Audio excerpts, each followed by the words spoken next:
Hello বন্ধুরা, আবার একটা ভিডিও নিয়ে চলে এসেছি।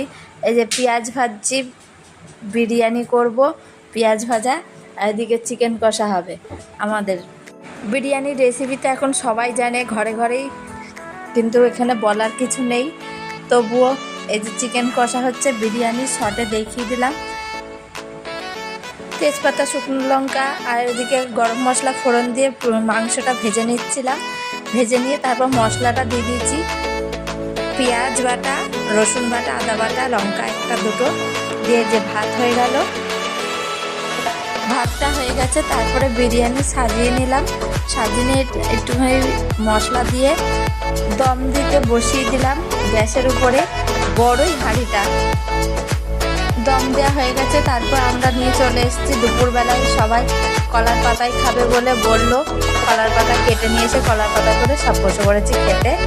হেবি সুন্দর